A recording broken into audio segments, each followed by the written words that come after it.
Hello, everyone. Welcome back to Adventures Through the Mind. I'm your host, as always, James W. Jesso. This is a podcast that explores topics relevant and related to psychedelic culture, medicine, and research, and always with the underlying question of how can we work with and through our psychedelic experiences to become better people, not just for ourselves, but for all those with whom we are nested in relationship, not just other humans, but the world at large, and not just now, but in the past and onwards into the future. So that's the guiding inquiry of the show, and we explore a number of topics. Today, we're going to be exploring the topic of the Kinship Worldview, also known as the indigenous worldview, and also how that worldview, the kinship or the indigenous worldview, contrasts with the world we live in now. Our guest for this episode is Darcia Narvaez, who has been on the show several times now, which is great because I just love her work. And for the first time, 4 Arrows. I'm going to read their bios now. Wahenkpe Topa, 4 Arrows, is a maid relative of the Oglala Lakota and a sun dancer pipe carrier with the medicine horse Teospaye. A recipient of awards and recognitions for his activism in behalf of Indigenous people, he is also the author of many books, articles, papers, and presentations on Indigenous worldview. Former Dean of Education at Oglala Lakota College, he is currently a professor in the School of Leadership Studies at Fielding Graduate University. Darcia Narvaez is a professor emerita of psychology at the University of Notre Dame in Indiana, USA. She is a fellow of the American Psychological Association, the American Education Research Association, and the American Association for the Advancement of Science. She studies moral development and human flourishing from an interdisciplinary perspective, integrating anthropology, neuroscience, clinical, developmental, and educational sciences. She has published hundreds of papers and over 20 books, including the multi-award-winning book Neurobiology and the Development of Human Morality, Evolution, Culture, and Wisdom. She serves as president of kindredworld.org and hosts the webpage evolvednest.org. Together, these two individuals are authors of the recent book Restoring the Kinship Worldview. Indigenous Voices introduce 28 precepts for rebalancing life on planet Earth, which features selected speeches from Indigenous leaders around the world, necessary wisdom for our times, nourishment for our collective, and a path away from extinction towards a sustainable, interconnected future. So the book presents these 28 precepts, and each chapter features an excerpt of a speech from an Indigenous person. And then both 4 Arrows and Darcia kind of have a literary conversation about what precept is being represented in this particular excerpt, and then sort of how it applies to the larger sort of framework that they're exploring with respect to the two different worldviews, the dominant worldview and the kinship worldview. And so in this interview, we're going to explore some of those precepts, specifically precepts such as courage and fearless trust in the universe, nonanthropocentrism, ceremony as life-sustaining, the centrality of gratitude, and an emphasis on heart wisdom. Additionally, we also explore the basis of what a worldview is and why our guests propose that there are only 2, the indigenous kinship worldview and the dominant Western worldview. We go in depth on the historical rise and impact of the dominant worldview and the intergenerational cycle of trauma it propagates. We look at the left brain, right brain dynamic and how it aligns with worldview, perception, and behavior. We explore how generations of anthropocentrism impacts our capacity to perceive our interconnection with nature and each other. We do a substantial dive into death, dying, grief, and ceremony. And we also explore at the end what it means to be and become fully human. So it was truly a pleasure to host both of these individuals on the show. Again, Darcia for the first time. She's had 2 individual episodes and was recently on the Why Connection Matters Psychedelic Cafe, and 4 Hours for the first time. So did I just say that? Anyways, it was very exciting to have both of them. And I really hope you enjoy this interview. One specific point is, if you're listening to this, you might hear a difference in the sound quality from older episodes, and that's because I got a new microphone. You might see it in the video as well. Unfortunately, my technology was not set up properly when I first used this microphone, which is when I interviewed these two. So my audio has this weird crackling sometimes, which I did really well to get rid of, but you'll have to bear with me. Thankfully, our guest audio is fine, and they're the ones that have the most to offer. So just hopefully that's not too disturbing for you. And the other thing that I'd like to say is a big thank you to my patrons on Patreon, especially the names of people listed on the screen here on YouTube or in the description to this episode, wherever you're checking it out. Those people have been giving significantly, some of which for a long time. So their names are listed on the credits, including the names of individuals who have made generous one-time PayPal donations. And generally, a big thank you to everyone who is my patron, because without that financial support, I wouldn't be able to continue investing time and money into this show. And in a sense, it's like it gives me the opportunity to do the thing that I most deeply care about in this world, and to do it on this relationship of sort of generosity and acknowledgement, because I'm not asking anyone to give me money to enjoy my content. I'm asking, if you're enjoying it, please do help me financially support me in producing it. It's voluntary, it's relational, and it's really a beautiful way to be living my life. So I thank you very, very much for supporting the show in that way. If you are not yet a patron and you are enjoying the show, please do consider becoming a patron, even as little as a cup of coffee once a month, a few dollars. Everything is something, and it all adds up to go a long way. So I would really appreciate that. You could also leave one-time PayPal donations or other forms of donations, such as crypto, or buy something from the online shop. So all of those options are in the description to this episode, or you can head to jameswjesso.com/support, and that would be much appreciated. So without any further ado, here is my interview with Darcia Narvaez and Four Arrows, episode 166, Restoring the Kinship Worldview. Enjoy. Okay, cool. That was fun. Hey, and that is a powerful sounding microphone with these earphones on. I could give you the proximity effect. Holy smokes. Well, it cost me an arm and a leg. So, well, not literally, because I have both of them. Not my arm and a leg, if you know what I'm saying. We're good. We couldn't see your legs.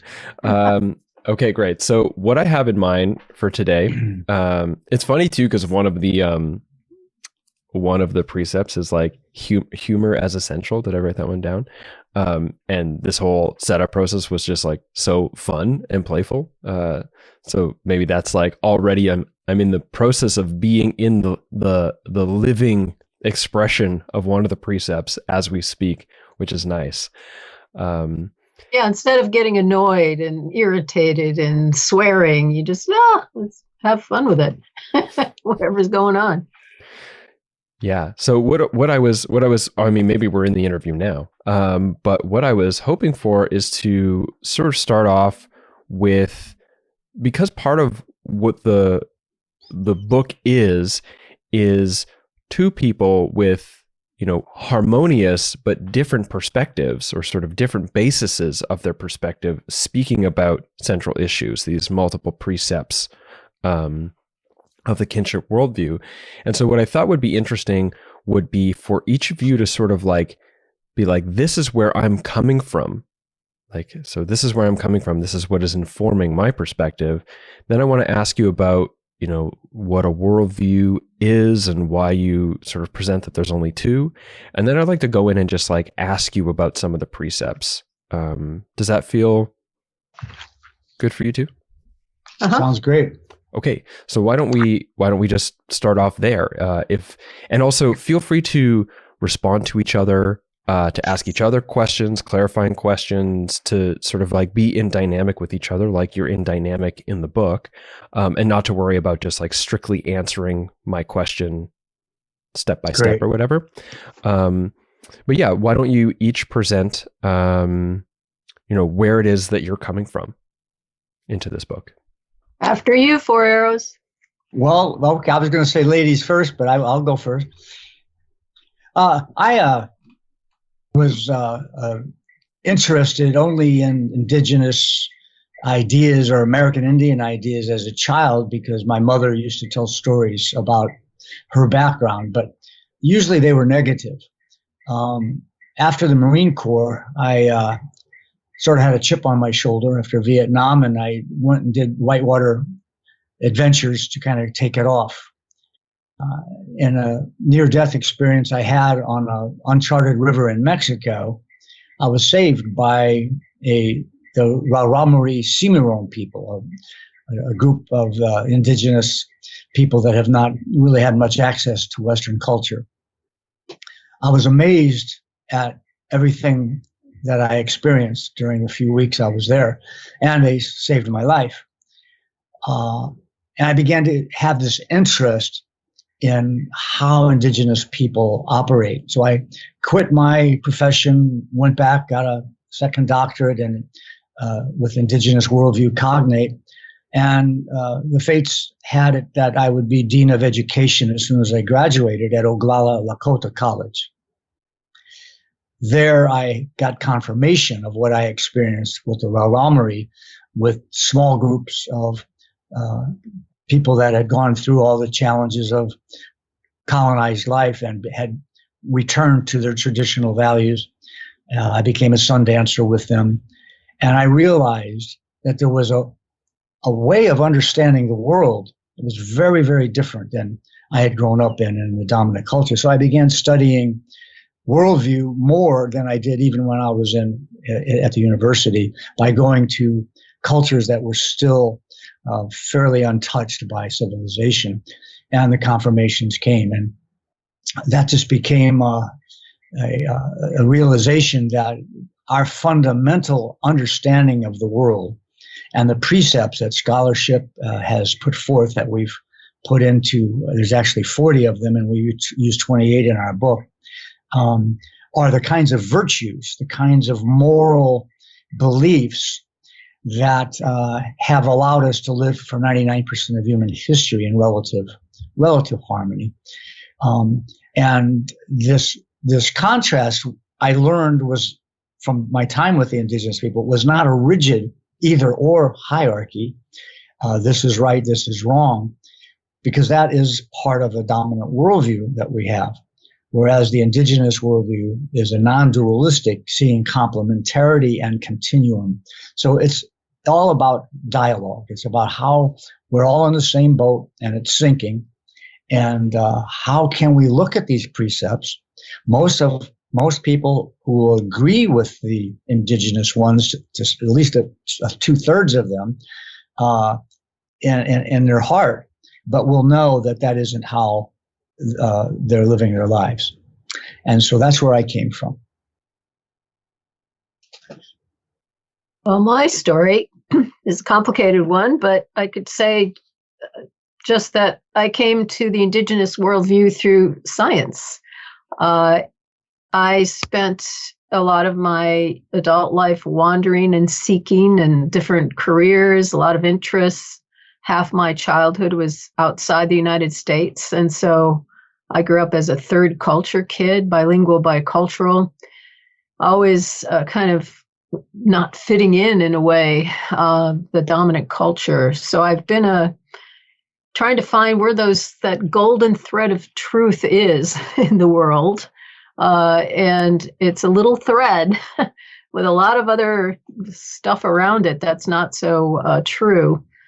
And what happened maybe 2 decades ago now, I was reading widely because I was in the area of moral development. My PhD was in mostly reasoning and cognition about morality, and realized, that's when I was reading widely, wait a minute, attachment is a neurobiological thing, and the way you're treated in early life engraves your brain and your mindsets and your orientations to life.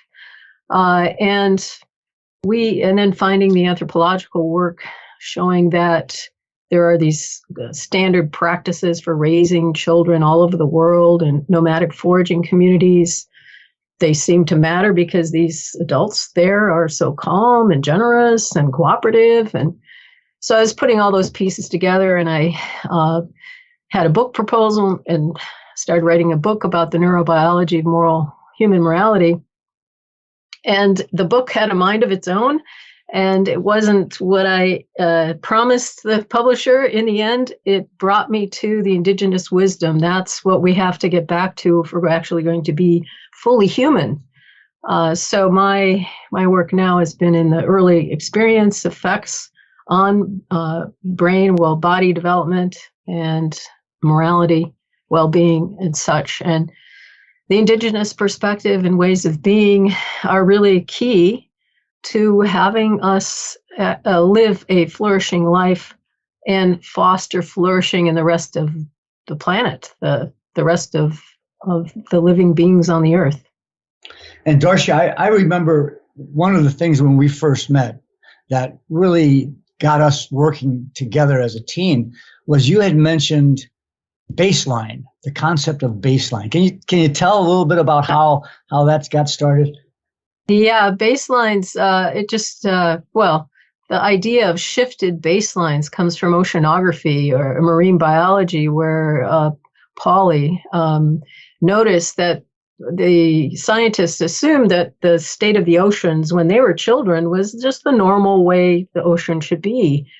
And then they were missing over generations the decrease in marine life, the increase in plastic, and there was this experiment they did in the 50s where they took a boat from California to Hawaii, and every little bit a while they put a bucket over the side and would pull it up. And in the 1950s, they pulled up lots of fish. They replicated this in the early 2000s. And when they pulled the bucket out, it was full of plastic. And so you have to see across generations over, a longer time span. And for us, a deep history. We have to go past the last 2,000 or 5,000 or 6,000 or 10,000 years. We've been around for millions of years, 2 million years, depending on how you count it, 6 million years for the genus. And so if you look at that big, long time span, you realize we're really weird now. We have moved into traumatizing ways of being. And so people have forgotten or aren't paying attention to the baselines. So the baseline for raising children, the baseline for what a human acts like. It's not normal for humanity to be selfish and aggressive. It may be momentarily, but not as a matter of disposition, which we see all over the place, and so on. Yeah, it's like the parts per million in climate change and all of these different things. There's baselines. Even I'm guilty of it. I created the first no-take marine park zone here in Mexico on the Costa Alegre. And we had to hire a marine biologist from the University of Guadalajara to do a baseline study of how many fish there were so that in 2 years we could prove our success. And well, I understand the logic of it, and and it's important and it was necessary, but to go back to what they are now compared to what they were 100 years ago is just it's not what's going to allow us to survive. So a question that's coming up for me is not actually on my trajectory. So I'm wondering, how it's going to be received, which is, I want to ask you about, what is a worldview? Why do you define that there's only two? You're speaking about the dominant worldview, the indigenous worldview. But something I'm wondering about is, Darcia, I know your language is like 95% of human history. We were in this particular sort of way of this particular cycle, this particular way of being, and then that shifted in the last 10,000 years or so. And one of the things I've been thinking about recently, and in specific respect to indigeneity and the indigenous worldview, is the impact that the sort of like widespread Roman and then Christian conquest had on the displacement of the indigenous peoples of Europe and et cetera, and how that later, as a as a response to trauma, became the sort of displacement, colonialization, and sort of like borderline genocide of people in the New World as well. And I'm wondering if either of you sort of track or have tracked the impact of that that worldview emerging from history, moving across and disrupting indigeneity across the old world as well as into the New World, or if that lands at all for you. Well, it's almost so obvious that I have to just say, yes, of course. The colonization phenomenon, let's just talk about the Americas, and began essentially with Columbus.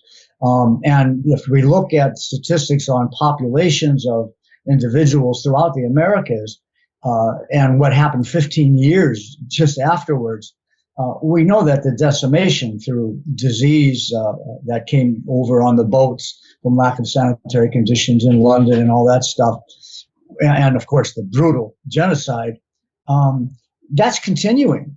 We can look at the politics of indigenous treatment in the United States and all over, and we see that this culture side now, which is a form of genocide, is continuing. So there's no question that whatever happened 10,000 years ago, where people decided that materialism might be more important than spirituality. Maybe the stuff that we learned. Look what we've got here. We got the surplus of food, and we can be pretty powerful. And because all of these problematics, these potential problematics, have always been in humans. And that's why indigenous cultures used nature as a model for interconnectedness and symbiosis, and created cultures. But somewhere along the line, obviously, and we know it's happened several times throughout history in indigenous places, there was this diversion into a separation from nature, an anthropocentric, human-centered separation. To maintain that, and to conquer the world for the materialism, which is the colonization, they had to get rid of that worldview. And we know that even in our origin stories, most twin hero stories that Joseph Campbell talks about always have a solar and lunar twin working together. If we look at the origin stories of Romulus and Remus, Cain and Abel, Jacob and Esau, Hercules and Iphicles, on, we see that the solar twin dominates, either kills the lunar twin or subjugates it to not being known about. So it's so important that you brought the idea of colonization up, because our settler colonialism, which we're all part of, is continuing the dominant worldview. And until we can get together on that and not look at this as an us versus them, and understand the continuum, when should we be hierarchical? When should we not be? Why are we doing seeing Earth as a unloving it? I could go through all the precepts, and that's the job before us: is to decolonize, to counter hegemonic ideas that are continuing the dominant worldview. And we can get into worldview when you're ready. And I would add, thank you for errors. I would add some little more bits. I think humans kind of almost accidentally moved into the direction we're in now, domesticate a few animals and then maybe a few more. And then, we've got to have people monitoring the herd, and tend to be males, men and their brothers. And so patriarchy starts to come into play. And agriculture, well, we threw these seeds over here, and look, we've got too many people now. We need more of this food, and the weather is changing, the climate is changing. And so it seems like a good idea. And look, I'm going to, Marvin Bram, the historian, talks about how there's probably a few guys in Tigris-Euphrates area that decided, well, we could take advantage of the Nile, or the riverbed being so rich in soil, and here you guys do the work. And they somehow coerced people to be the laborers, but then they were in charge. So all this, somehow we got into this hierarchical orientation that included patriarchy, and that then undermined early child raising. So breastfeeding went down. Our species requires 4 to 6 years of breastfeeding for optimal brain and body development. And that's lots of touch and responsive care, and then also play. But when you get into an agricultural system or these systems of hierarchy, you're forcing everyone into roles, and they're not able to be themselves and grow and become their uniqueness. Each of us has gifts, that can be honed and grown for the community. And so there's just a whole bunch of traumatizing events that have occurred that are just ingrained now. We all have inherited trauma, and we just think it's normal to, get scared easily or to be anxious. We can inherit those capacities. So it's a long-standing place we are that we've created over time. And I think just by inch initially, and now it's just overwhelming us, the system that we've allowed to coexist with life on the planet. And you had mentioned the religious aspect of it. Robert Warrior writes about the incompatibility between indigenous spiritual ideas, which are not an organized religion in any sense, but he compares them with, for example, Christianity, and he believes they're incompatible. I've not gone that far. I believe that they are compatible, and it's a longer story. We have a person in our that we selected in our book who is a Christian, and I think he represents that potential. However, the fundamental beliefs of the Abrahamic religions essentially were all about maintaining this, what we now call the dominant worldview, or what was the Western worldview, and that begins again with origin stories and the concept of sin and the diminished value of other than humans. So that plays a big role and still does today with the history of missionaries and et cetera. Mm-hmm. Yeah, I think this is really tying into sort of the basis of my initial comment there is having been reading about, and I mean, to the extent to which I can intelligently and accurately sort of reiterate, something that is not a deep learning for me, or like a deep investment of research for me, is something to the extent of how the sort of movement of, I think it's like the Celtics had taken over a bunch of Europe, but they like kept the cultural dispositions of the peoples there relatively okay. Like there was some loss, like you had to sort of like accord to some degree, but you could still be yourselves. And then Rome managed to, under Caesar, conquer or defeat the Celtics. And when they started roaming through, they were like, no, you're Romans now. In fact, like you have two choices. We either obliterate and kill everybody here, or you become soldiers of the Roman army. You become Romans and we protect you, but all your, the men and whatever, you have to go fight and do this to others. So there's this huge displacement of people, and what was once an indigenous place-based cultural identity becomes sort of this weird, distorted, trauma-informed state-based identity. And then as the state started to collapse, Christianity started to come in and said, oh, don't worry, there's still spiritual union and connection here, but it's not actually here because this place is not what's real. What's real is the true home, which is somewhere else. And you get to that by serving the values, virtues, and agendas of an off-planet God. And the way that you do that is to ensure that his love, mercy, and care is adopted by everybody by whatever means necessary, even if you have to kill them to liberate them. And that trauma sort of then spreads. And the suggestion in the book that I've been reading recently is that the trauma that was embedded in the people as a consequence of the push of this sort of religious paradigm and the state paradigm and everything that went with it made it so that when people from the old world, from the Europeans, left and went over to the Americas, they weren't able to see that what they were doing to the people of the Americas was the very same thing that had been done to them, whatever, like 1,000, 2,000 years earlier, and all of which in support of this sort of like weird identity, worldview, and religious understanding that itself was sort of like both forced and a sort of a traumatic compensation for a traumatic event that displaced them from their original spiritual religious identities, which was place-based and land-based, etc. So thinking then colonialism and the acts of colonialism, even on behalf of the colonizers, is a consequence of those very people having been colonized, displaced, and etc. And it goes back to, probably before Rome in some sense as well, but this sort of like push of the Roman Empire, that sort of conquering and the impacts it had when Christianity started weaving in.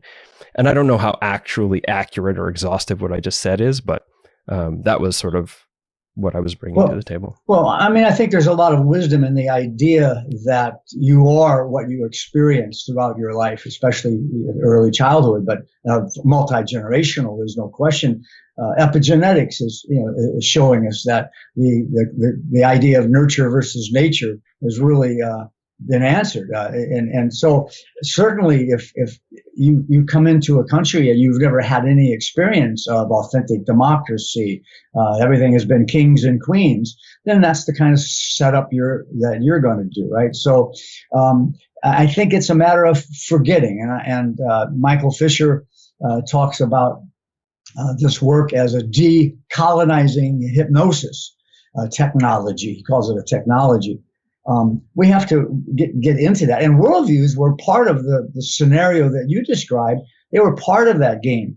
The early worldview in the academy in the late 1700s was really sort of a debate that tried to stop dialogue between the Christian religion and other religions and science.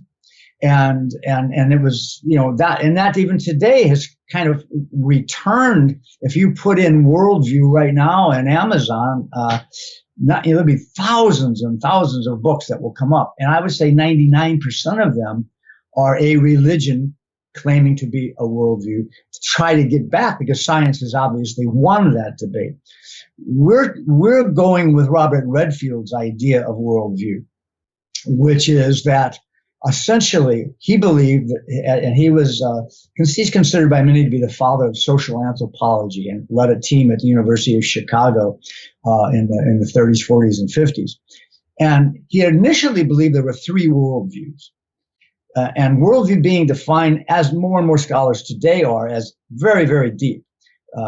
Generally, scholarship will say an ideology is a worldview, a religion is a worldview, a philosophy, everything is a worldview, which really waters down the original concept, even of Kant, who was the one who kind of coined the word. And that is, we're talking about the deep relationship between humans and nature, and humans and the mystical or supernature or the what comes after. That's the fundamental thing. And those precepts about empathy or competition or truth stem from that. And Redfield thought there were three of them at first. There was the Eastern, and those traditions that brought forth yoga and the Eastern ideas. There was the Western, and then there was what he called the primitive. But by the late 30s and probably the late 40s, he had wrote that the East, although they still have their unique spiritual traditions in yoga, generally speaking, their societies are adopting the Western motif. So he says, now there's only two.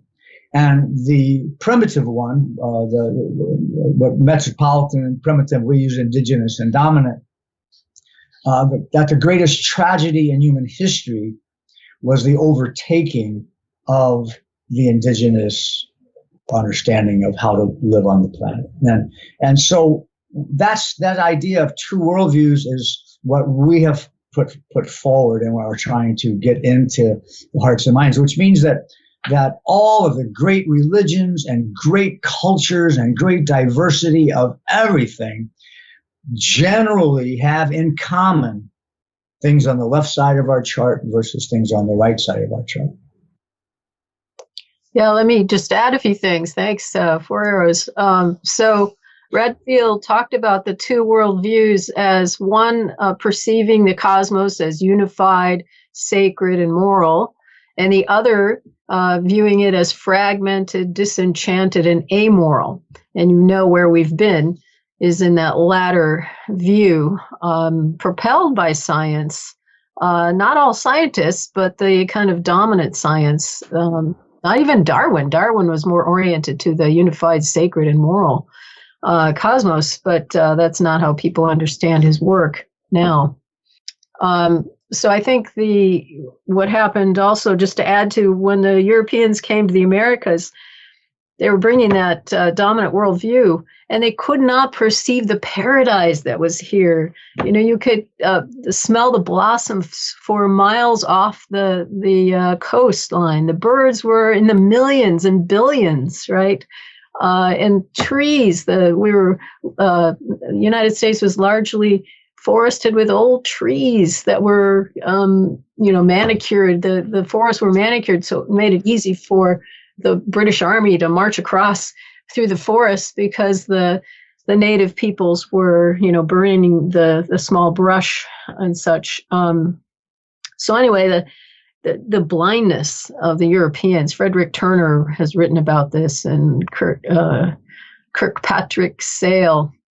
They have talked about that inability to see in that Western kind of dominant adversarial orientation to nature. And now we have all these climate change weather issues, in part because of deforestation, because of ruining the coastlines in various ways, so that the weather comes across and does much more devastation than it would if we hadn't done all that engineering. Well, it's interesting that they had to pass laws when the first colonists came over to make it illegal to go and live with the indigenous people. Many people went AWOL, essentially, because they saw that there was more hygiene, things were cleaner, people were happier, food was better, More freedom. Yeah, more freedom, and so the laws were actually passed to make it illegal to do that, because so many people were doing that. That not a very large number, of course, but enough that inner DNA was being recognized. Yeah, the refugees, they were refugees from Europe because of all the enclosures. There are like 5,000 enclosure laws passed between 1100 and 1600, or I think actually 1900. So they were just kicking people off the common lands, and then they were homeless and they were starving. And so that led to this push to leave.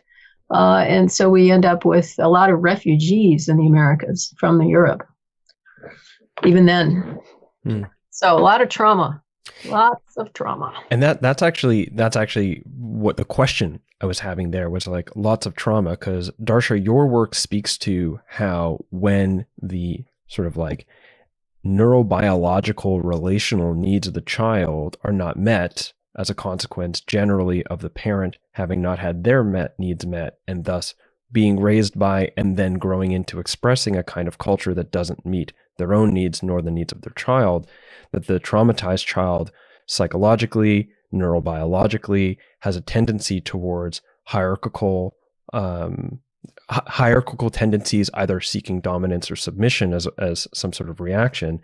And I'm just like wondering about that. Like, these are traumatized people. They're unable to see the sort of, I think there was like, it wasn't not non-hierarchical sort of nature of the indigenous way, if I'm remembering this correctly from your book. And instead they just saw likely that they needed to dominate, because the fact that the indigenous people weren't dominating means that they would be submissive, and so they would need to dominate or something. And I'm wondering if you feel like that fits with your model of understanding. Yeah. So when we can see that when you're nested, when your needs are provided for in early life, you're going to develop a much more flexible intelligence and easy way of living, because you feel at home on the earth. You have so many social skills, micro social skills of getting along with others because you spent so much time doing that, being carried around by all sorts of people as a baby and playing with different people and having freedom to explore your local place, your landscape. Whereas a child that's left alone, to sleep alone, trained to not speak up when they have their needs, because that's what they learn. If you leave them to cry and sleep train them as a baby, they learn to shut down and they don't grow as well. And they're going to be less flexible. If they only have one caregiver or even just two, they're not learning a whole bunch of different ways to be in relationship. And so they're going to be much more rigid and scripted to get through life. So sleep training, a lot of developmental psychologists recommend that you do things consistently for a baby. Why is that? Well, we know from rat studies that if you let them be able to predict when the shock is going to come to the cage, they do better than if it's random shocks, right? So when you leave babies alone to sleep, if you do it consistently in the same way, that's better than if you're kind of random. But again, it's not optimal, right? You are stressing that child and you're going to misdevelop the brain in some fashion. Something's not going to develop that our ancestors would have developed in a nested environment. And so Darcia's, talking about the bottom up of this, which we all know that, everything we need to know we learn in kindergarten, and that early childhood is key to developing our beliefs and our personalities. And Darcia says our partnership is sort of a bottom up and top down one, because how to produce parents who are already messed up and traumatized is obviously an important part of this. And Bruce Lipton's book Biology of Belief gives an example, and it's not a coincidence that Bruce spends every year with me and White Standing Buffalo at a Cree Sundance, because he understands the importance of ceremony as a trance-based medium for learning. And so this idea of epigenetics, this idea of self-hypnosis, if you will, that, like I say, ceremony essentially is a form of that. These traumas, which can be mitigated, and it can happen from the top down, and so that we can make it not occur in the first place from the bottom up. Right. So top down meaning that we can help adults heal and dehypnotize from the dominant worldview and reclaim, restore the kinship worldview. And the bottom up is the how the brain and body are constructed. That just happens without our willfulness, without our choice about it as children, right? Happens to us. So this is all intergenerational responsibility to make sure that we are caring for children so that they optimize their capacities rather than getting caught in the trauma-inducing pathway and continuing that. One of the things, so I'm going to try to formulate it. Something I think I understand, but I could be incorrect. So please let me know. Is the discussion of the indigenous worldview holding, and you might have to unpack this for the listeners, a non-anthropocentrism. The humans they're not on top, and a sort of recognition of non-human entities as being sort of like entities of their own right. They're not subservient to us. They're like the trees, the rivers, the et cetera. These are beings, or maybe persons in some sense. And I'm wondering about what your thoughts are, and if it has, whether or not it's even the case, that sort of, many, many generations of living in dynamics where the natural world is seen in that way influences a person's sense of self and how they believe in the world. Because as it stands, we are essentially who we are as a consequence of who we are in relationship with from the very beginning and throughout our lives. And presently in the dominant worldview, the only beings that we are in relationship with are other humans, and they're generally other traumatized humans, either on that sort of large societal level or very specifically down to specific events that would traumatize. And I'm wondering how much of a role the recognition of nature and the sort of the personhood of non-human entities influences that sort of the things that you describe as precepts in the indigenous worldview. My hypothesis is that it's key, it's foundational. If you grow up believing that dirt is bad, that trees can just be cut down without thought, that a cockroach is something to step on, that sets a mindset that allows you to look at fellow human beings who are different, who are smaller or a different color or have some disability.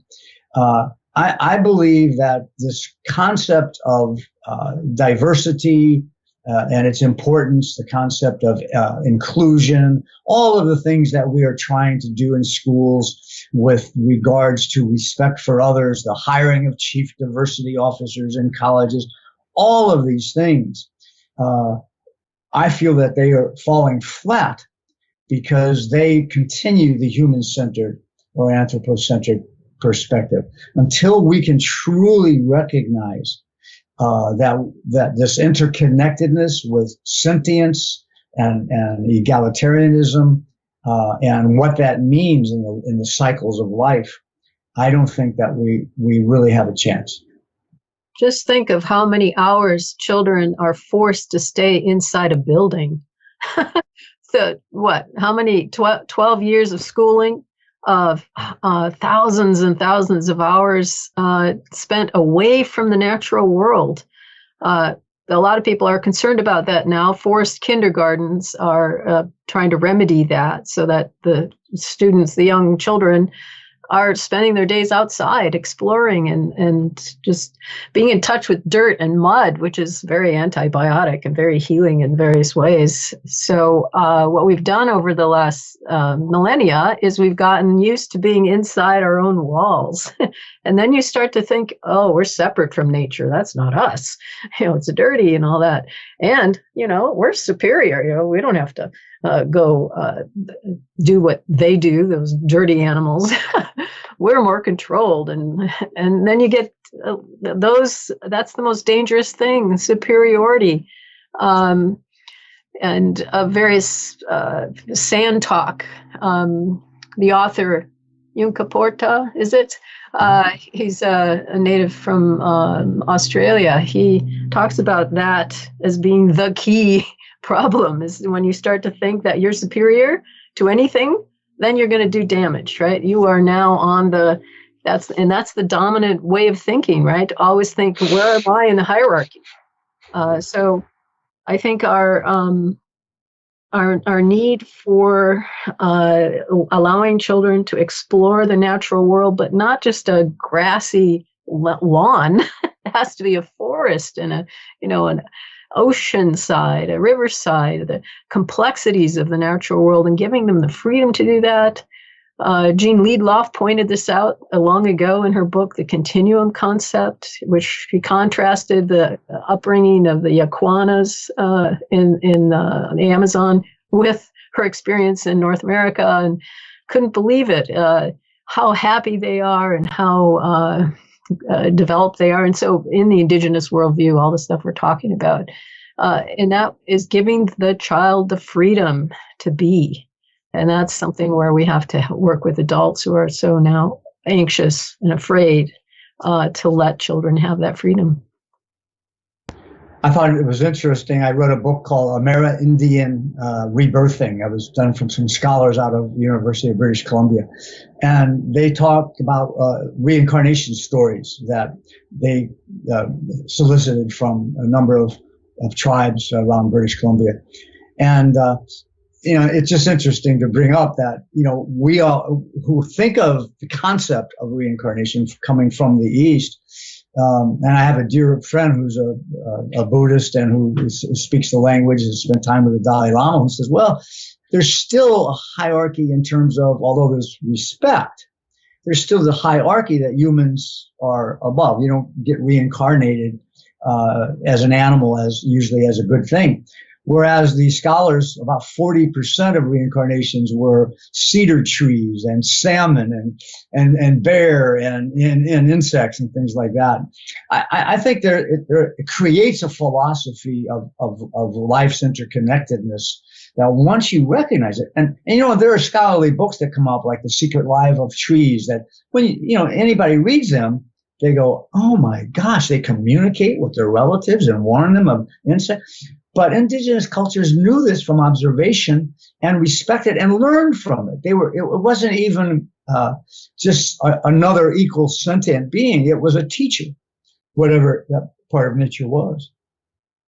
Yeah, I talk about receptive intelligence. We forgot that this ability to hear and perceive the communications of entities around us. When Four Arrows and I have done exercises with our students to try to stimulate this kind of intelligence. But I think it's also important to realize that there's less of a concern about death when you have this feeling that the whole universe is unified, it's moral, it's sacred, and you are part of it, and you're going to be transformed. When you die, you're going to transform into something else, and maybe it'll be a cedar tree, right? Or, and maybe you have choices in that transition period to not be so scared. And our Western dominant culture is very left brain dominated, which is this ego consciousness, very afraid of death. Oh no, not me. The ego always wants to be up there and in charge and number one. And so there's this obsessiveness, fearfulness and grasping, right? Because of that domination by that part of our capacities. And I think of our chart as a left and right brain in a way, Darcia. I think that, and that's where the complementarity potential is in having them work together in some way. I think was it in your book that you mentioned Ian McGilchrist and what's it called, the master and his emissary? Yeah, it just before I had read your book, I had been reading another book actually about DMT entities, but that's an aside.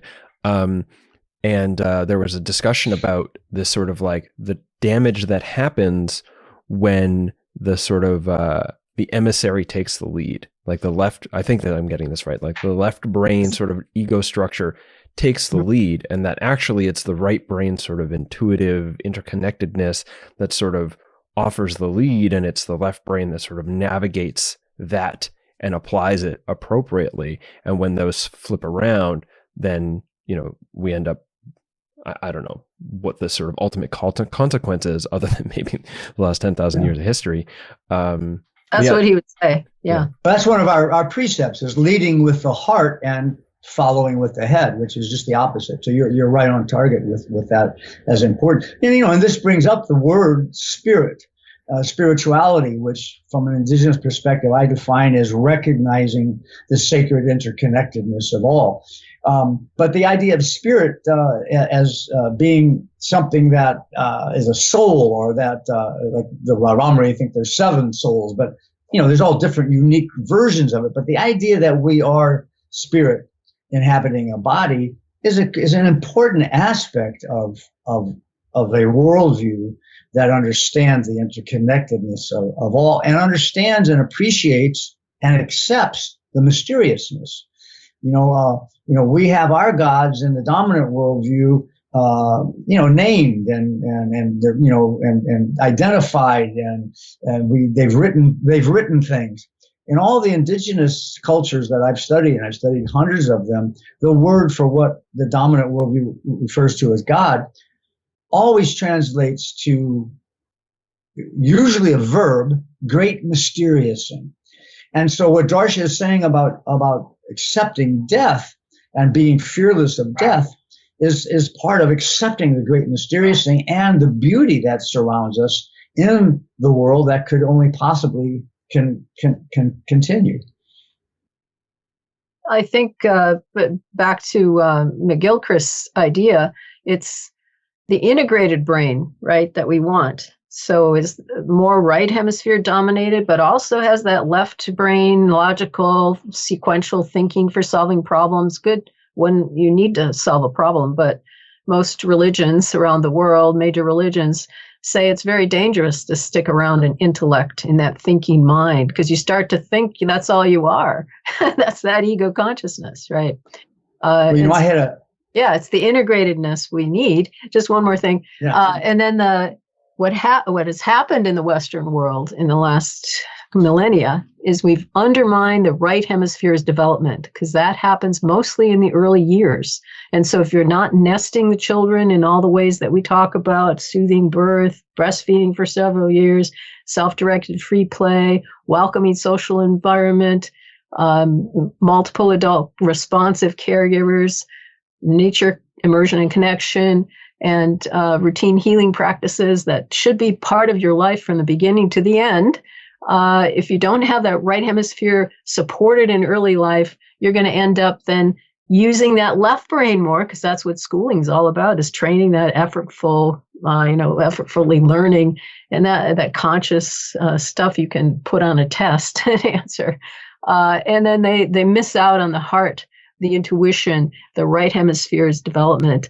And so you flip between that survival systems of safety you're born with, the self-protection, the stress response, you brace against others when you feel threatened, and you move between that and this intellect, right? You're missing the big piece, which is that heart and the heart connectedness. We connect with our heart, not so much with the head. I mean, that helps, but that's not enough.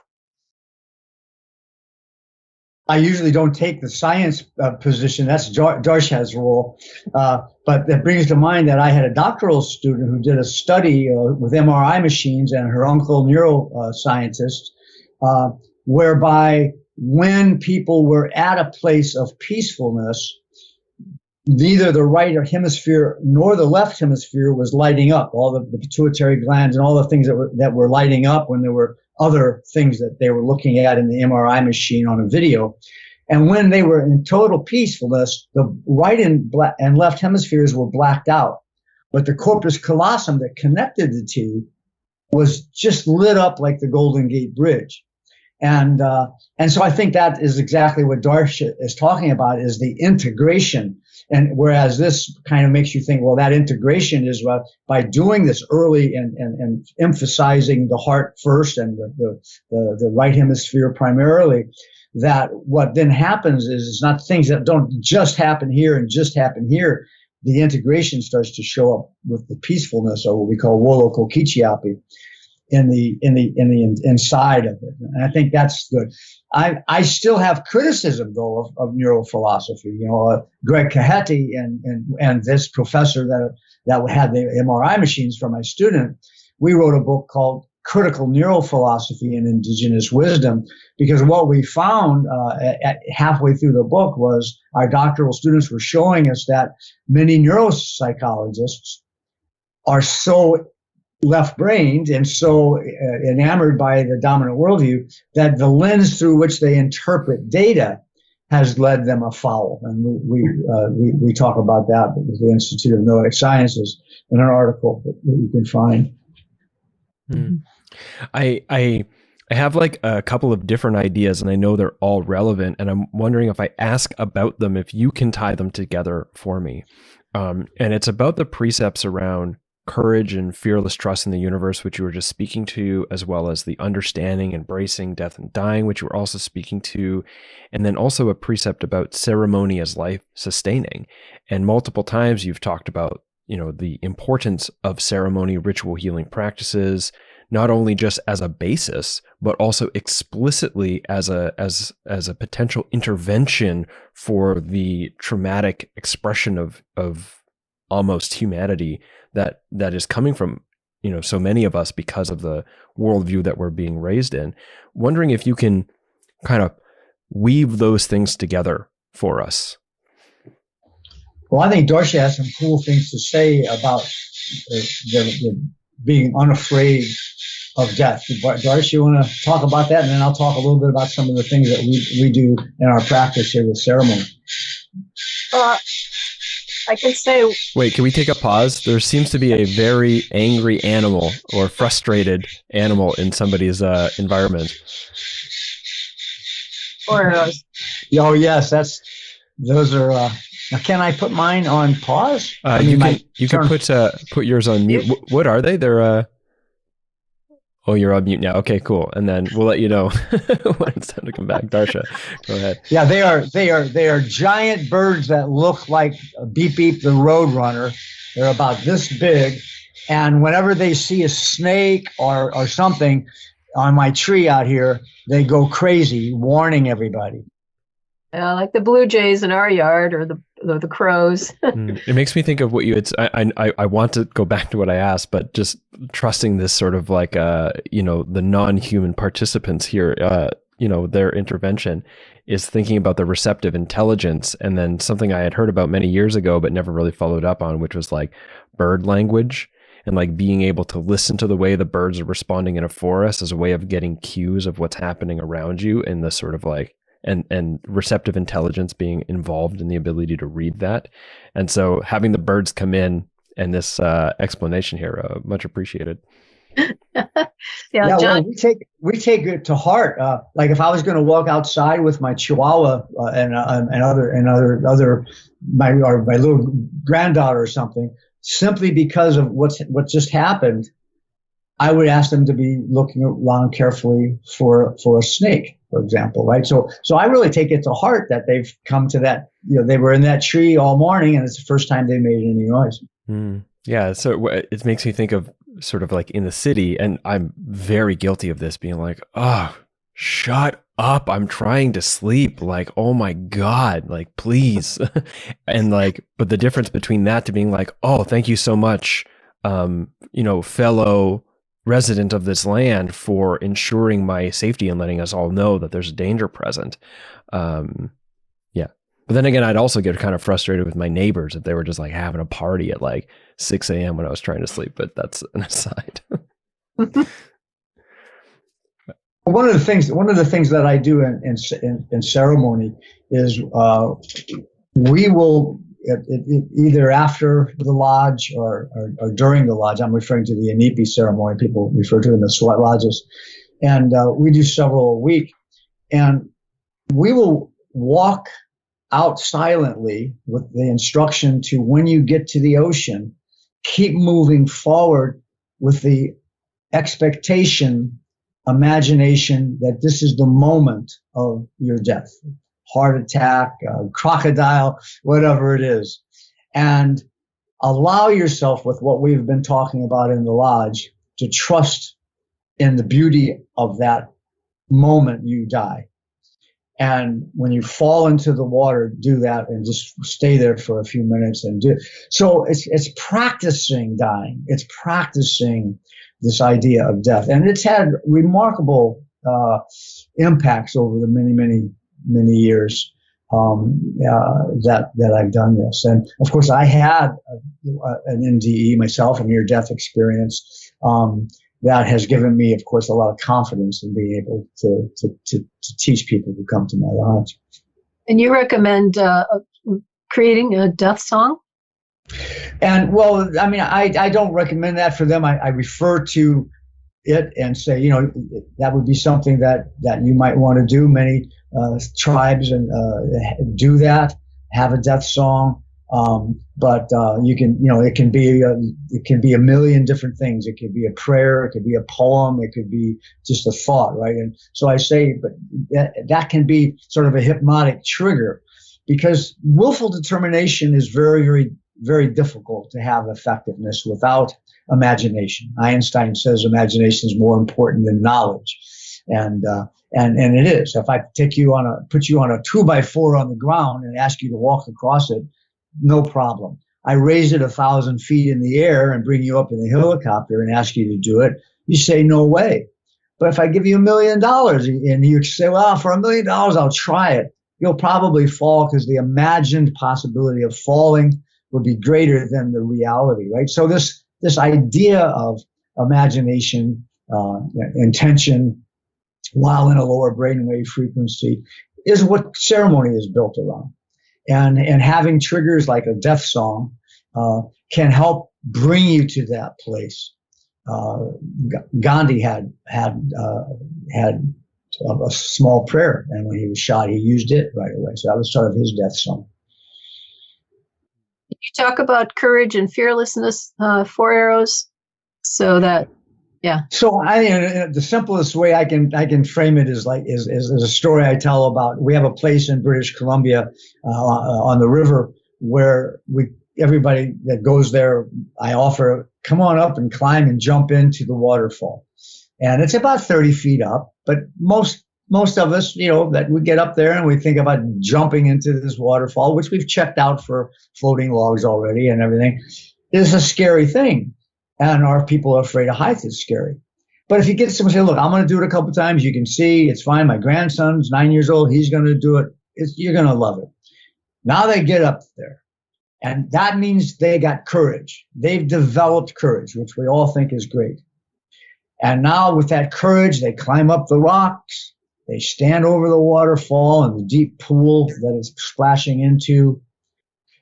They got courage. And if they just have courage and don't move into fearlessness, they jump and they go, all the way down.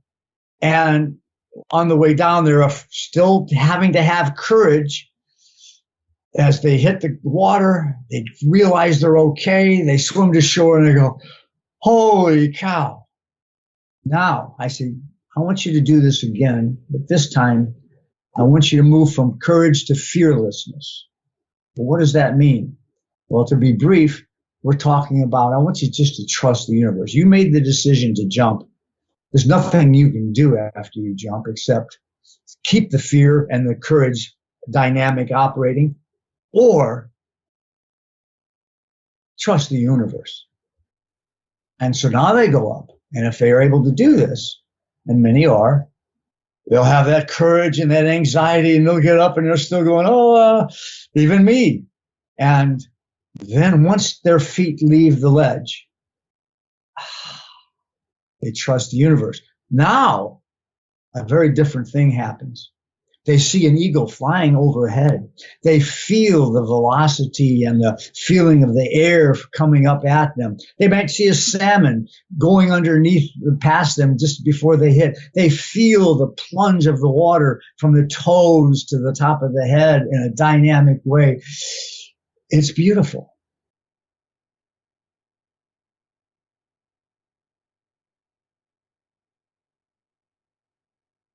And this essentially is what I've learned from the Kumkak and the Wawamuri and the Kogi and pockets of Lakota sun dancers. This is what I've learned how they live. Their humor is alive. Their sense of beauty is alive, no matter how traumatic the situation. Because they trust the universe, right? The universe takes care of us. And to get into that mode of being, I think, is the real enlightenment. Yeah, there's this story reminds me of, if you pardon me, a brief anecdote of the first and only time I went bungee jumping, which was 50 meters, which is not very far horizontally, but vertically is quite a distance. And there was a lot of courage to get there, to get strapped up, to like get raised on the platform and be up there. And when you bungee jump, at least as a beginner first timer, it was like, you don't jump, you just fall forward and you stand on the ledge and you just fall forward. And I stood on the ledge and the courage got me to the ledge. And there was just like felt like a million reasons why this was a bad idea, all happening at once until it just bottlenecked. And then there was just emptiness and peacefulness and just like a trust. And I just fell forward and just loved my entire descent. And then the bouncing and all the rest. And so you did it. Yeah. You did it. And I often, like, especially in times in my life where there's been a number of moments in my life where it's the sort of like, I jumped, in the face of like fear, and I just like trusted and I jumped literally into water or bungee jumping, skydiving even. And like, recognizing that as sort of an example of being like my capacity to trust, to step forward into something that I would otherwise imagine, terrifying.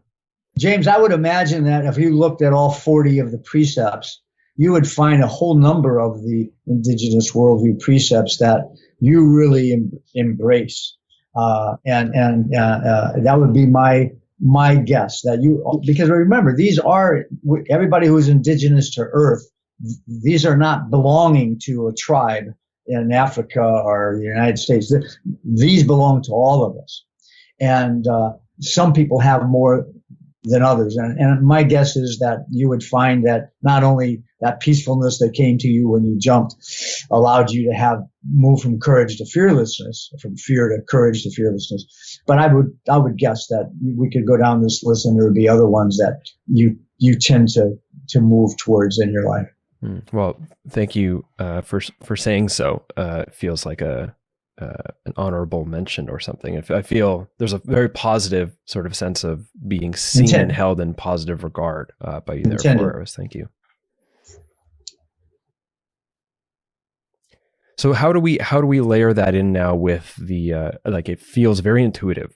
Like I'm like, oh yeah, of course. But maybe explicitly, like, how does that and ceremony, this sort of courage and fearless trust in the universe and ceremony, how does that relate into the embracing of and understanding of death and dying in the indigenous worldview? Well, it does, because it's a continuation of the beauty of recognizing the interconnectedness and the beauty in the world. And it's as simple as that. Once you have all of these moral precepts, which, like Darcia, that's why she got into that. That's what these are. These are all moral precepts, right? And once you have that idea that time is cyclical, that generosity is the highest expression of courage, that personal vitality is the laws of nature are prime. Once you have that, automatically there's no separation between the cycles of life and the cycles of death.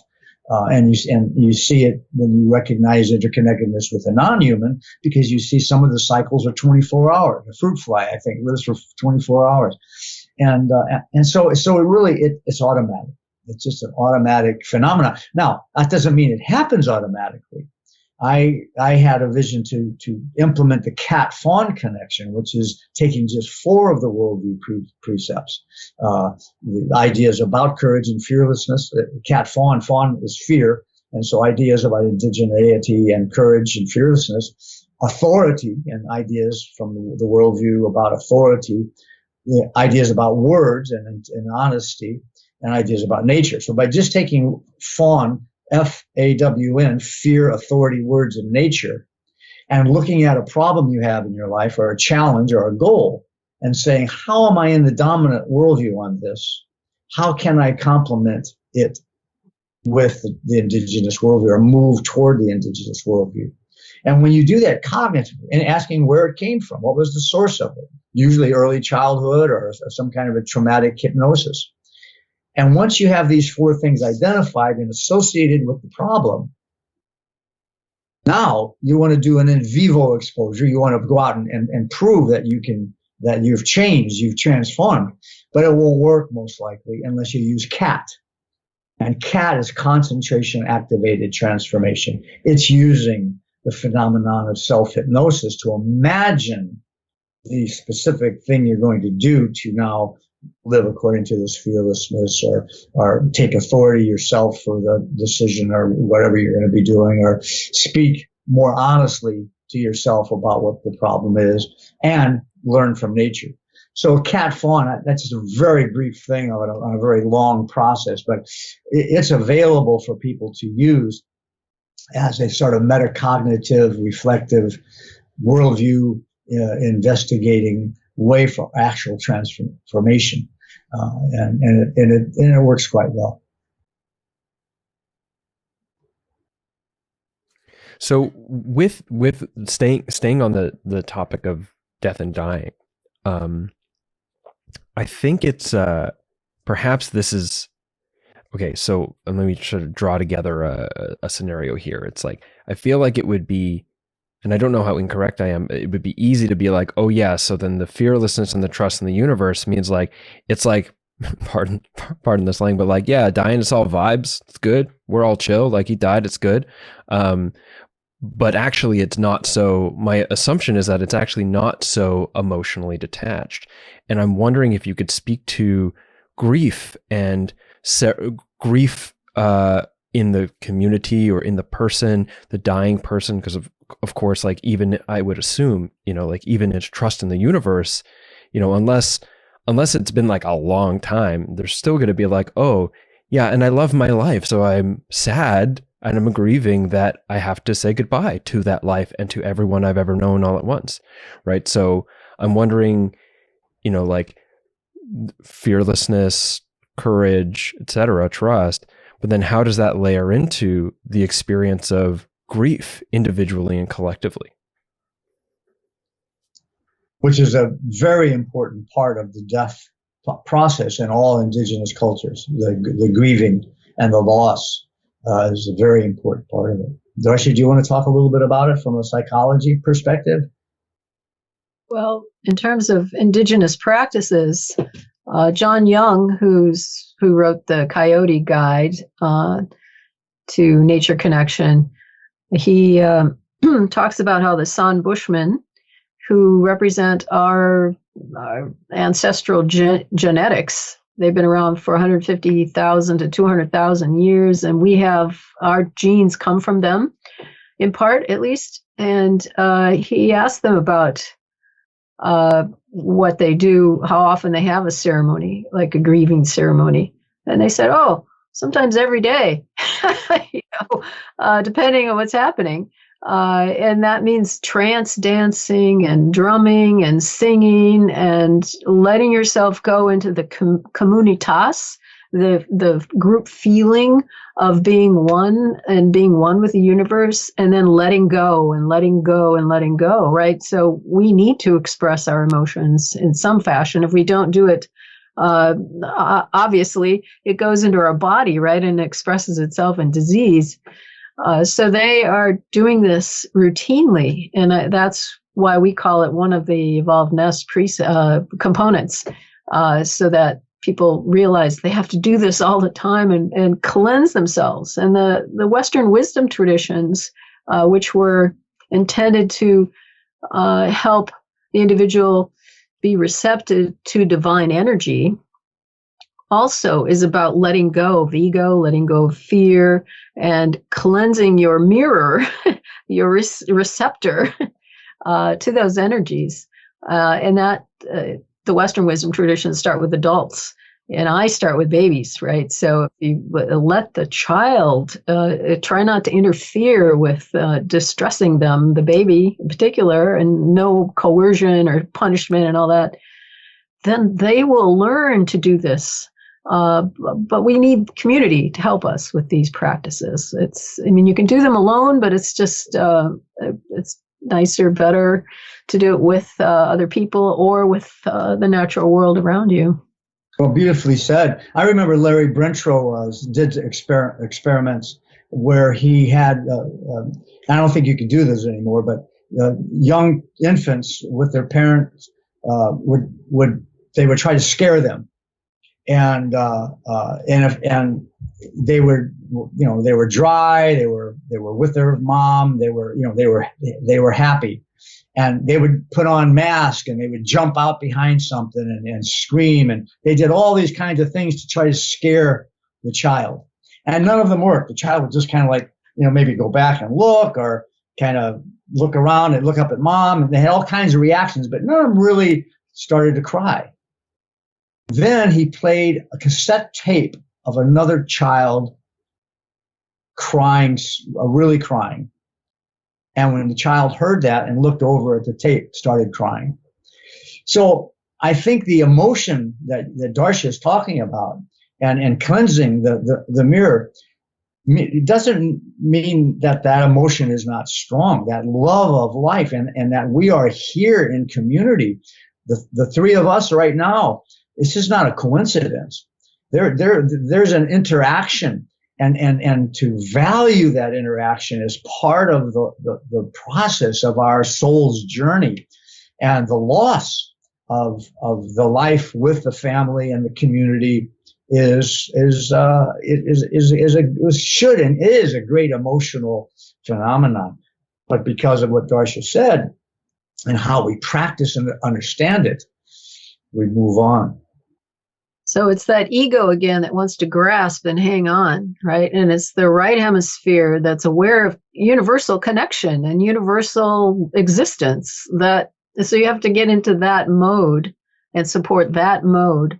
And then it's easier to let go, right? And people who have unresolved relational issues or usually disconnection, I think one of the big things about the indigenous worldview is it's focused in on connection, everything connected, to be aware of that. But a lot of people feel disconnected, and then the ego is like, I'm all by myself, right? And that gets so scary. So I think if we have people who are in the last days or months of their life, to try to help them get back to a sense of connection to the universe, especially, but also to the natural world around, to other people, and to their greater spirit, the great mystery, the mysteriousness, and to relax into that.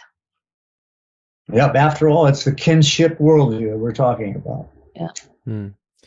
So I have two things I want to talk about, and like one of which directly leads into the like, it has a sequence, and I'm like, this could really close out the interview nicely, but I might be risking the trajectory by by stepping back on something here.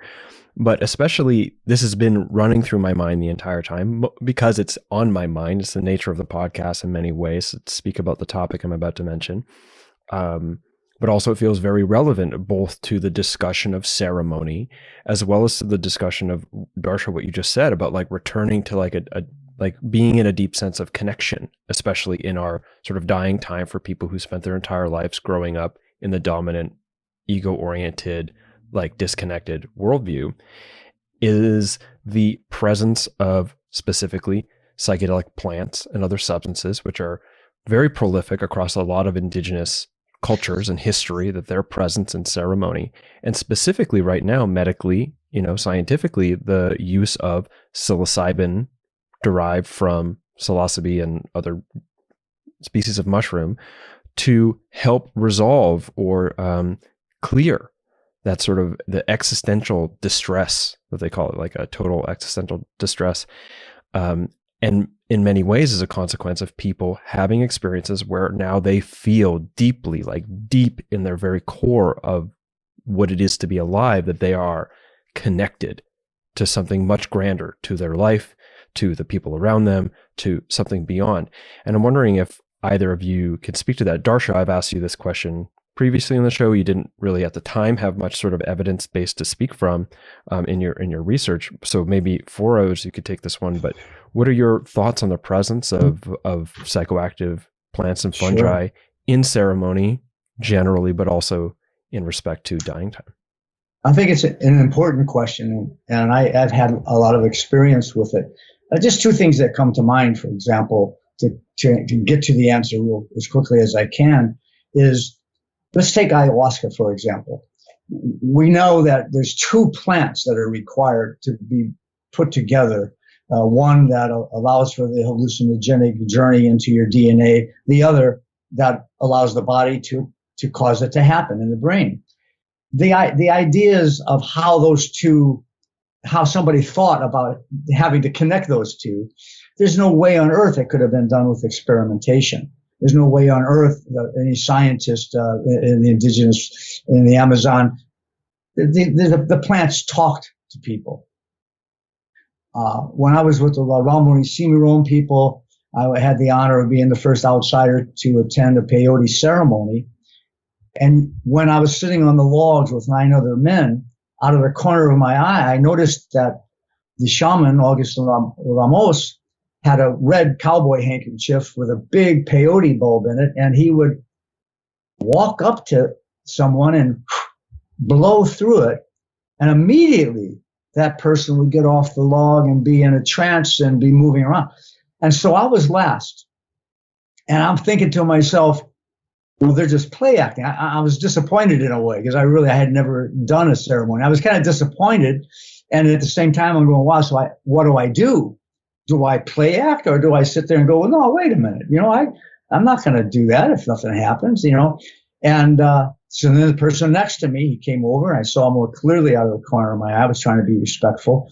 And he went and blew into it. And this guy goes, and I thought, I guess I don't want to get in trouble here. It took me 2 weeks to earn his trust. I'll get up and do this also. Well, I didn't have to fake it. Now, how did that happen? What I'm getting at is, until we understand that this is a spirit that we are dealing with, whatever it is, yeah, there's certain pharmaceutical effects that can happen when it's taken and put into a laboratory and given to somebody, but it isn't going to get the job done. Without the worldview, I have a doctoral student who did a doctorate on, and he's led over 170 ayahuasca ceremonies, and his research question was, do you become counter-hegemonic as a result of an ayahuasca ceremony? And what he found was a relatively few, I don't remember what it was, like 18% only.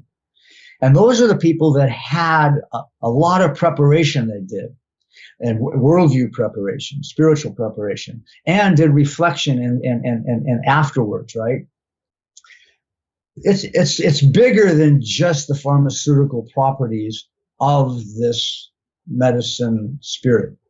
And I think that's a really important thing to get across. And also that it wasn't done with the frequency now. Now ayahuasca plants are at risk. I have one of my friends from Peru has stopped doing it because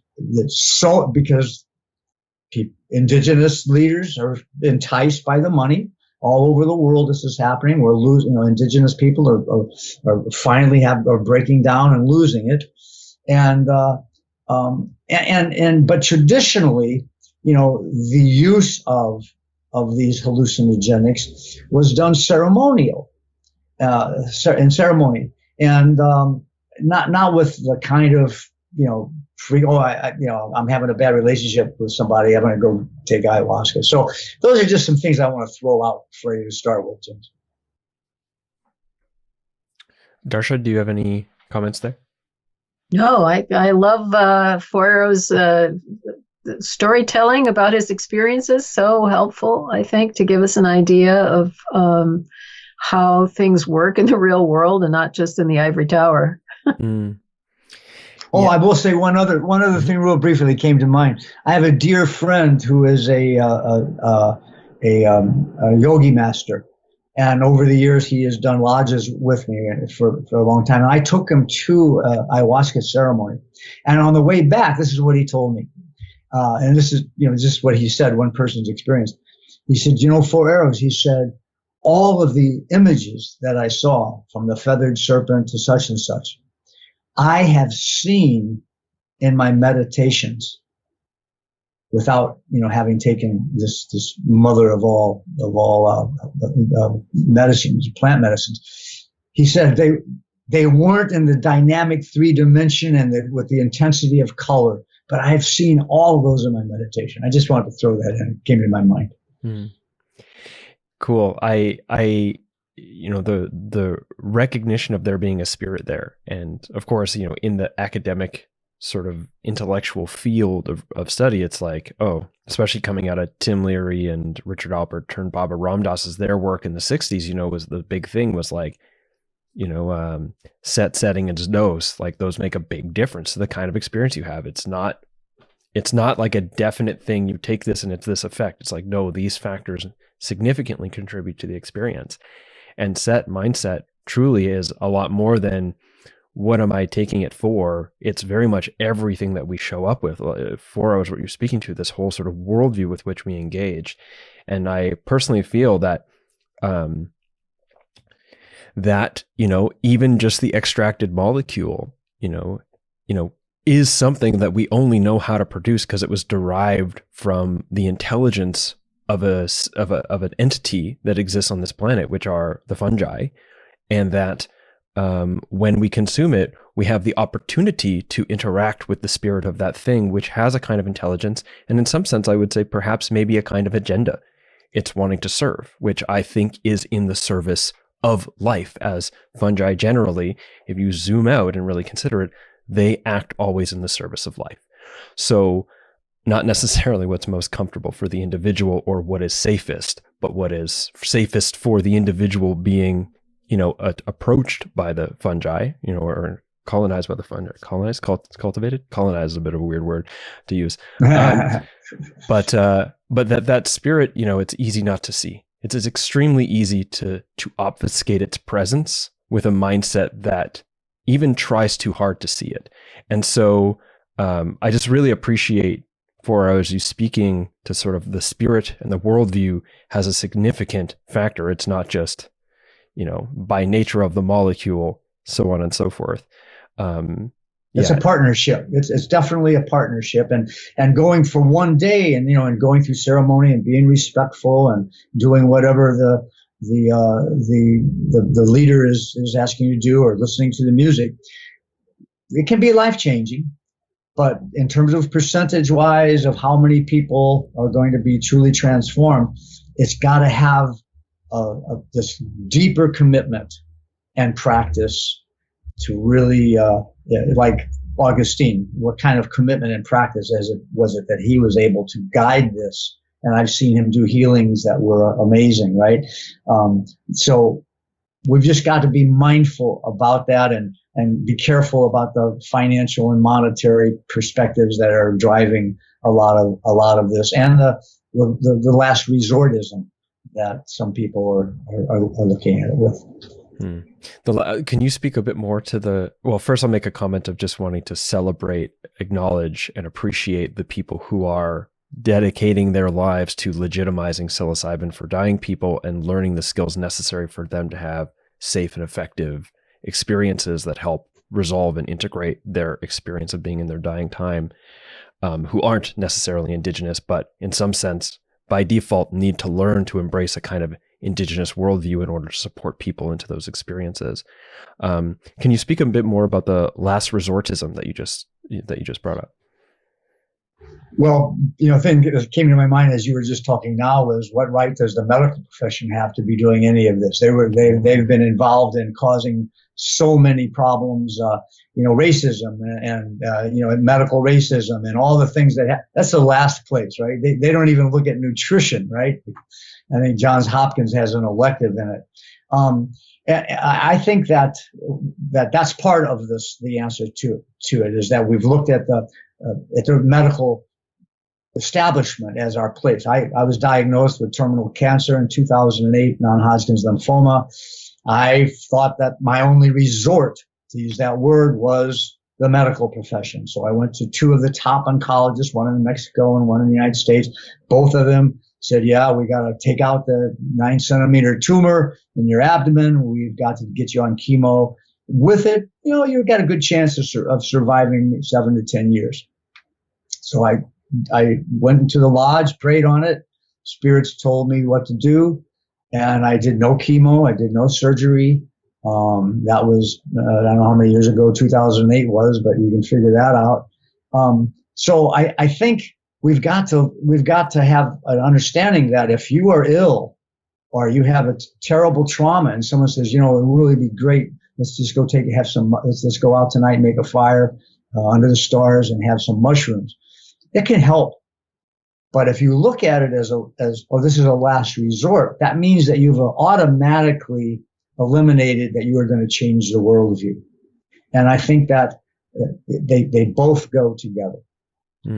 Yeah, there's definitely, I think, the last resort as a part of the, inside of this medical institution is sort of, we'll say like a group of people or a section of people who are, I think, as inspired by the wisdom and the enlightenment, a la what Darcia said earlier, wanting to bring forth this kind of worldview through and into the medical institution, because that's a place by which, if they effectively manage to legitimize the practice of providing people psilocybin, they can help to offer that onto people who otherwise in the medical institution, amongst palliative medicine, a lot of deeply, beautifully selfish, caring people in palliative medicine, but they can't seem to figure out how to help people to the degree to which psilocybin seems to.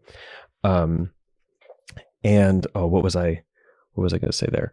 Oh, but part of how they can legitimize even giving it is being like, oh, it's okay because it's a last resort. Nothing else works. They're going to die anyways. So why don't you give us a chance to try this thing that, according to the medical institution, is wildly uncertain and dangerous and risky and all the rest. And in order to increasingly legitimize, like, actually, it isn't all of these things if it's held in a proper container, and eventually to step back to, what some research are saying, like, okay, yeah, for sick people, depressed people, dying people, but also for the betterment of well people as well, right? Like, let's get to that point too.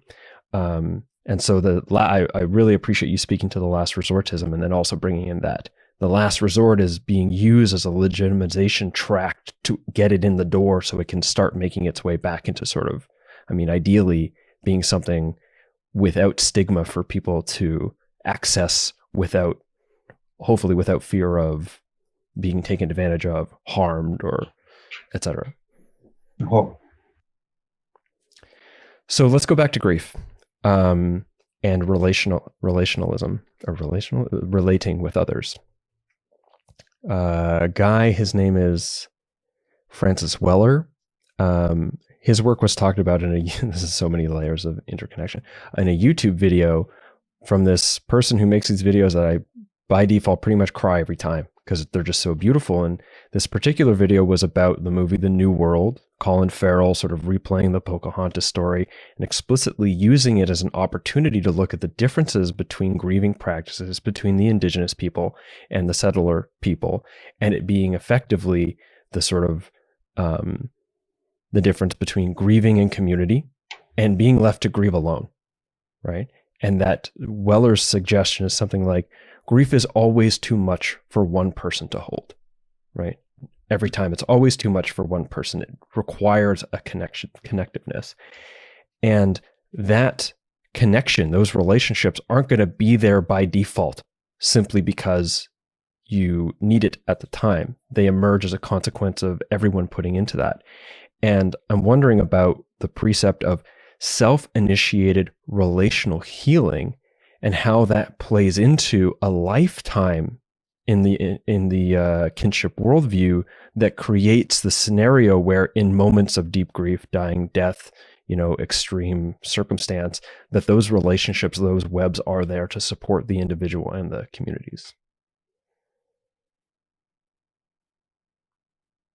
Well, all I can say is yes. Yeah, I was thinking the same thing. I was thinking, this is another one of those of course things. And it's interesting because when you're thinking in the ways that Darcia and I have been thinking for so many years, some of these things get to be so obvious that questions that are legitimate for everybody else, it's like we go, yeah.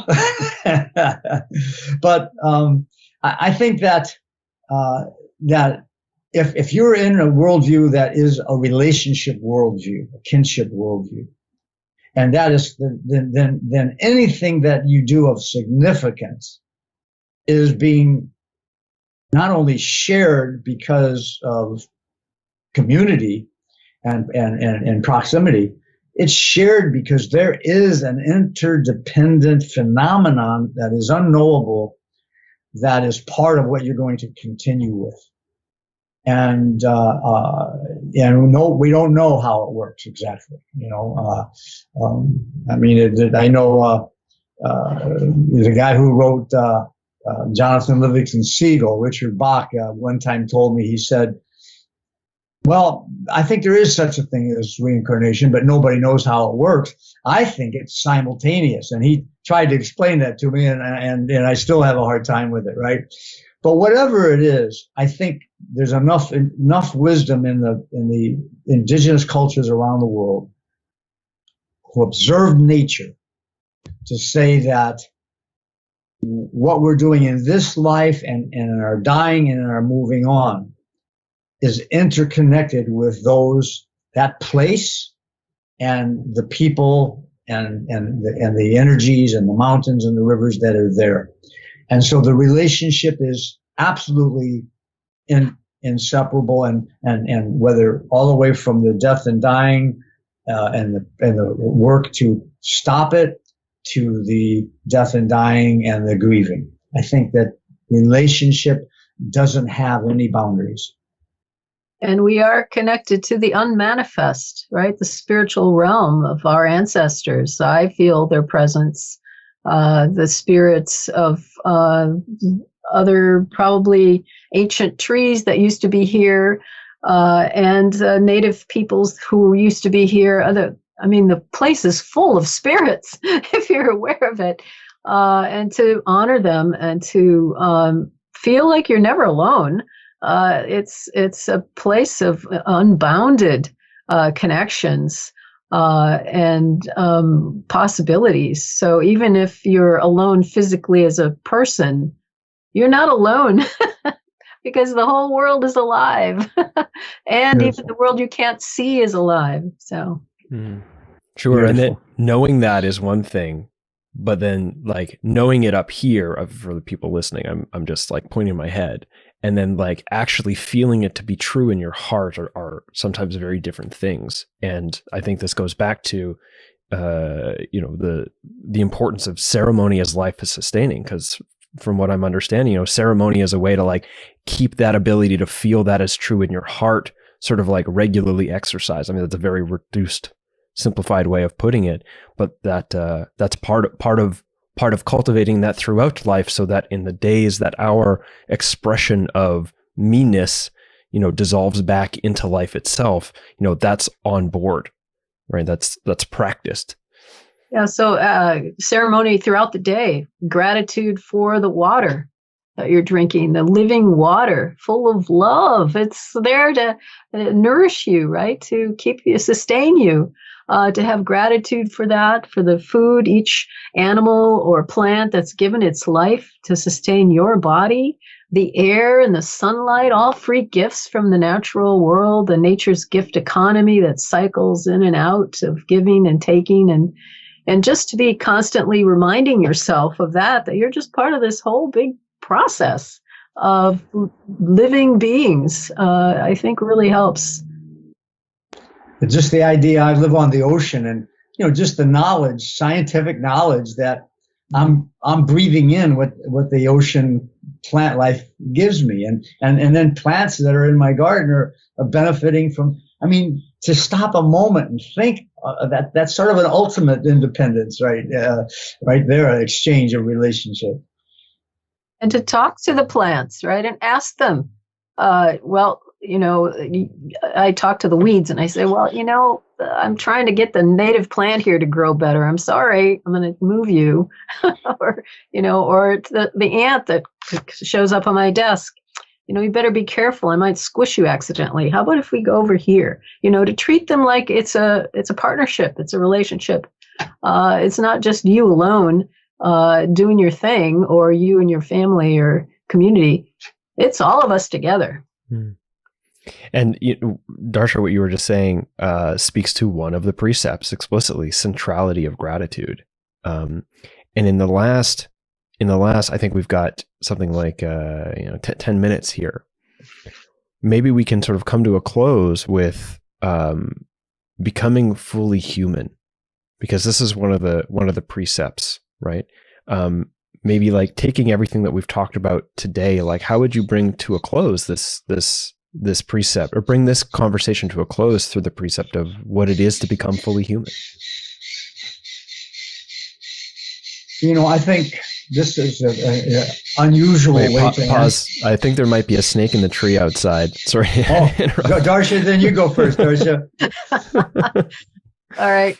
I think it's about connection from the beginning. So every baby should feel connected from beginning to end of life. And all of us are responsible to make that happen, right? So that the mother feels supported when she's pregnant, that the medicalized birth is not so disruptive, that mother and child connect and bond at those early moments when they're ready to kind of mind meld and body meld together right after birth and naturalistic birth onward throughout our lives. We need to feel that deep connection and honor it. And when you distress a child, you are breaking the connection. We have to understand that, and then leave scars. So those of us who've experienced lots of disconnection, we have to get back into healing ourselves, to self-calming, to building our social relational capacities and our receptive intelligence and connection. And so I think becoming fully human starts with connection, ends with connection. And it's learning how to be respectful then in those connections. And that's where the indigenous practices are important. So our focus is the indigenous worldview. So that's this big kind of bubble of orientation that we all can adopt. It's not the same as indigenous wisdom, traditional ecological knowledge, which is land-based, place-based, tradition-based, language, unique language embraced. That's the wisdom we need to support in all indigenous tribes that still exist on the planet, to help them maintain that wisdom, because they're the ones maintaining biodiversity. 80% of the biodiversity is on their lands, which is only 20%, according to the United Nations report. And so we can adopt the indigenous worldview, but then we support those with their deep indigenous knowledge at the same time. It will take us a long time to get back to that, which we can try to attempt for our young people, but at least the indigenous worldview is something all of us can do. And the long time, I think the Misak example shows that people that have already been a little closer to it can do it in a generation. The Misak have lost, almost like many of our tribes, the Navajo, the Lakota, have lost most of the traditional wisdom, and the repercussions are alcoholism, domestic violence, starvation, unemployment, etc., from the continued genocide, abuse of policy. Well, the Misak, who are on a small reserve in Ecuador, they were also suffering from this alcoholism and problematics, loss of the language, culture, and the sheep were not growing, etc. Some women got together and said, we've got to do something about this. We have this opportunity here. We're not being forced into another kind of education system like our brothers and sisters are around the world. Why are we falling into this trap? And to make a long story short, you could go on YouTube and put in decolonizing the mind, Misak, M-I-S-A-K, and you'll see a young person talking about what they did. And essentially, in 1.5 generations, now everyone speaks the language. Alcoholism is almost gone. The sheep grow bigger. The corn grow bigger. And so we're not that far removed. I mean, they were closer to it, right? Obviously. But it's doable. That said, becoming human doesn't mean survival necessarily. I wrote the book on Sitting Bull because I felt he was an example of not having hope that we can turn things around and still becoming human. He was in a throe of smallpox. Buffalo had all been killed. He was being chased. And yet he never stopped singing songs, writing songs, practicing ceremony, helping others, being generous even to the enemy. The things in the interviews about what he did for courage are amazing. And one time some reporter asked him, so things aren't looking that good. Why are you so engaged with life in so many ways, even here in prison? And he says, because I want to keep being and becoming a human being.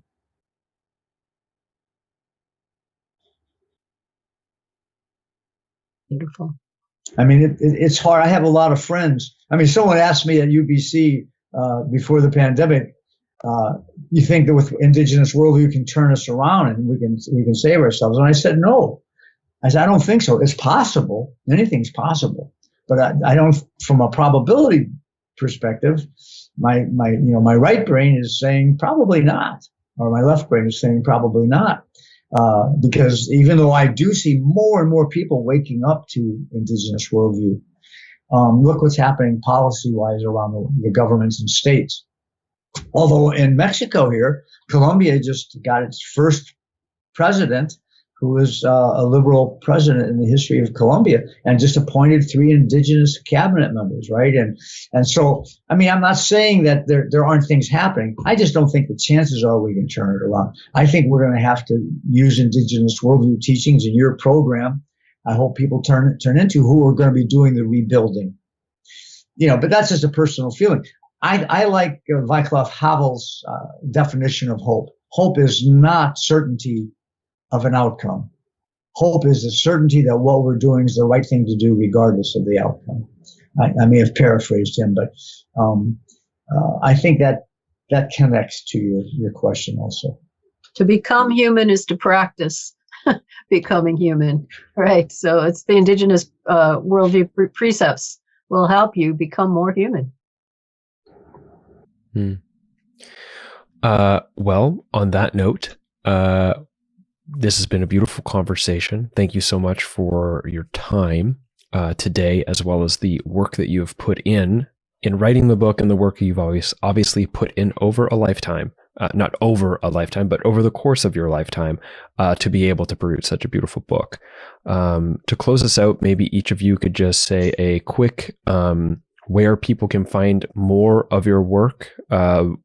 The book, I'll make a comment in the outro where people could buy the book, but specifically if they'd like to follow you individually. Well, my websites are evolvenest.org and kindredmedia.org, and there are 4 arrows, and I have indigenous worldview essays and podcasts and interviews there as well. We also have a new audio book on Audible that people can listen to the speeches, the 28 speeches, and hear Darcia and I in dialogue. And then 4 arrows, you have 4arrowsbooks.com to find more out about your work. Or it's just as easy. I tell people, just put in 4 arrows in indigenous worldview on Google. Yep. Yeah. Wonderful. So thank you for that. And again, thank you so much for being on the call today and everything that came to be in order for this to come to be. I've really found a lot of personal value, not only in this call, but in the book, Restoring the Kinship Worldview. And I hope, with respect to 4 hours, how you described hope, I hope that this has the impact that we all hope it does. The work and the podcast.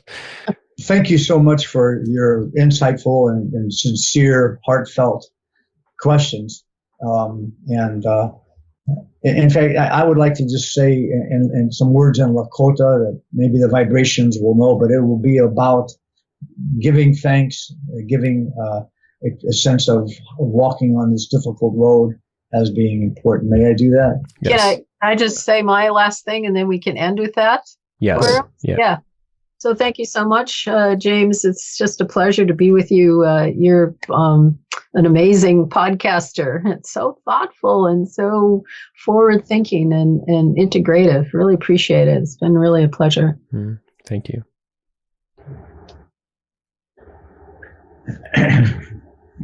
Otum kashira wakantanka namakompo natuteo atopa unshimaka ahitwa yonkele mishante atawo wogala ke na pechuze pero oyate oyasi unchi wichala pona oichaki po hecho wichazani washte when you big deal oyate oyasi chankuluto och namani ihani lako wichu hakitum kashira kisi mitako oyasa. All my relations. Thank you again. Thank you. And cut. Okay. I hope you enjoyed that interview. I hope that you will find it as valuable as I did. Reading their book and also participating, like having the honor of participating in a dialogue with them. I guess, is it a trialogue? Anyways, really valuable. And felt very life nourishing. So hopefully you experienced something similar to that. And if you did, and you'd like to follow up with their book, it's available basically everywhere. Ideally, I would encourage you to check out your local bookshop, order it from your local bookshop or from bookshop.org if you're in the United States. And if that's not available to you, of course, Amazon is an option as well. But yeah, do check out their book. I'll make sure there are links in the description to link right over to where you can purchase the book. And you also have the option of following up with their things online, such as the other interviews I've done with Darcia, or directly to her Kindred World or Evolve Nest links, or head over to Four Arrows link, which I can't remember offhand right now, but is in the description. Again, this show is brought to you by people like yourself through the voluntary financial contribution of Patreon and other forms of donations such as PayPal, or supporting me indirectly by buying things off the shop. So if you are enjoying and finding value in the show, please do consider purchasing something from the shop or from one of our affiliates, or directly donating to the show or becoming a patron. That would be super awesome and really, really appreciated. Alternatively, non-financially, you could just become a follower on the newsletter. Again, that's also going to be linked in the description. And that's all for this episode. Thank you so much for tuning in all the way to the end. And I will see you on the next one. Take care.